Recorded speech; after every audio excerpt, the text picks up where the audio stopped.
في حاجه عايزه.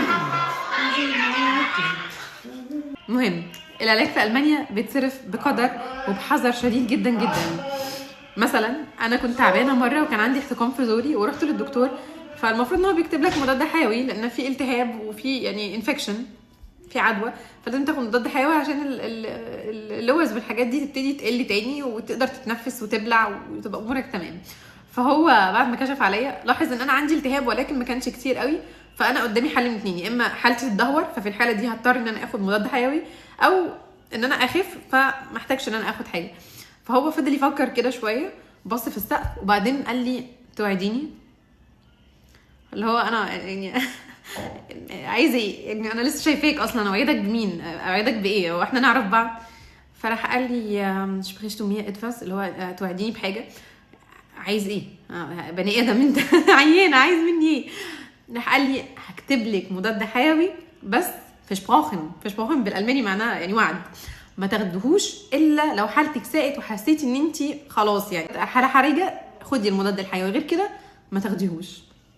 قلت له ماشي. دي كانت فكره المضاد الحيوي عندهم هنا، مش زي عندنا في مصر انت تعبان فبتقرر مع نفسك تروح تجيب مضاد حيوي 1000 وتاخد وتبلبع، لان الحاجات دي للاسف مع الوقت بتقتل. اولا انت لما بتاخد مضاد حيوي في بكتيريا كويسه وبكتيريا ضاره عايشه في جسمنا، فانت لما بتاخد ده انت بتموت كل حاجه، واحيانا المضاد الحيوي ما بيكونش افكتيف لان انت مش عارف ايه نوع البكتيريا اللي عندك.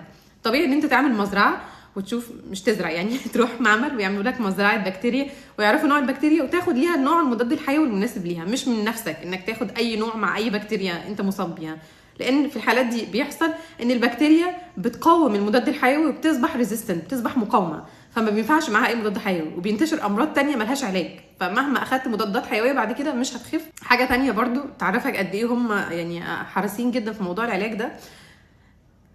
في مصر في حاجه اسمها سيتال. السيتال ده باراسيتامول خافض للحراره للاطفال. الاطفال لما بتسخن المفروض بياخدوا نقط باراسيتامول على حسب حجمهم، هي نسبه وتناسب مع وزن البيبي، فمثلا لو الطفل وزنه 3 كيلو هياخد 6 نقط حاجه زي كده يعني، فليه عدد نقط محدده ما ينفعش يزيد ما ينفعش يقل.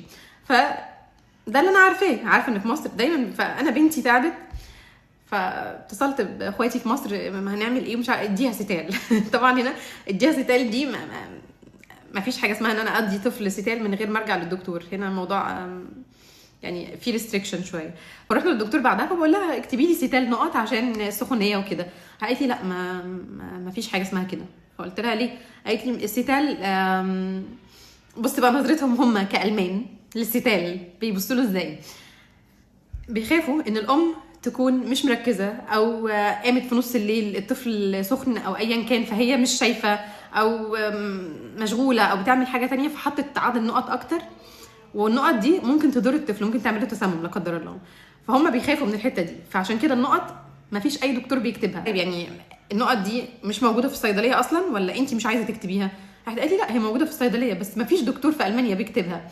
فهم عشان الورق يعني مهم جدا بالنسبه لهم، فهم مش عايزين اي غلطه تتمسك عليهم. فلو لا قدر الله حد راح جاب ستال بروشته من دكتور وحصلت مشكله زي كده، مش هيلوم الام اللي ما خدتش بالها بتحط العلاج، هيلوم الدكتور اللي عطاها علاج مش مناسب للطفل. وفي المجمل انا شايفاها حاجه كويسه ان هما مش بيعودوا الناس ان هي تفضل تبلبع برشام وتاخد في علاج وتاخد في حاجات على اساس ان العلاج هو الحاجه الوحيده الافكتيف او هو الحاجه الوحيده اللي هتشتغل معاهم. لا هما هنا بيعلموا الناس، حتى لو يعني انا عندي كذا مره كان يجي لي دول برد وما ينفعش اخد ادويه برد بسبب يعني ميديكال كونديشن او حاله خاصه عندي، فاشربي شاي، اشربي حاجات سخنه، ارتاحي في البيت، اشربي شوربه، هو ده العلاج عندهم.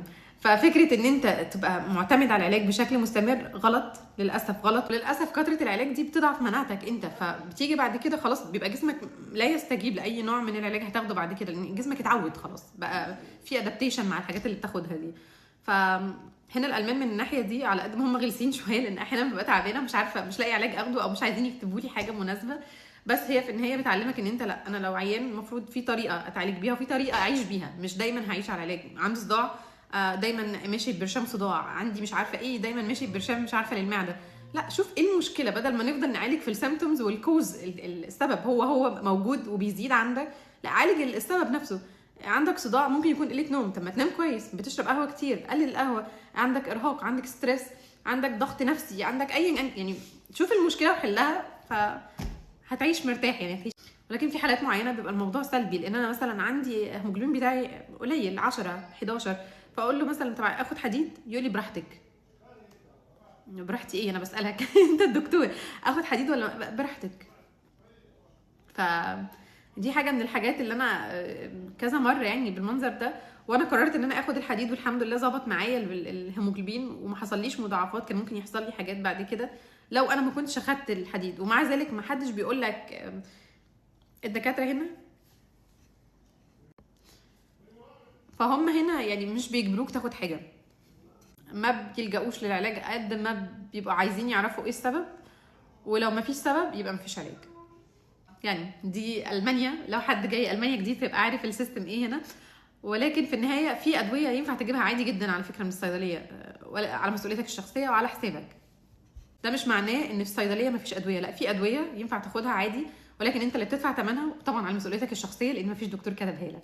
وبس كده. اكتبوا لي في الكومنتس لو كنتوا تعرضتوا لمواقف زي كده عند الدكاتره، يعني احب اعرفها. بس كده، تشاو.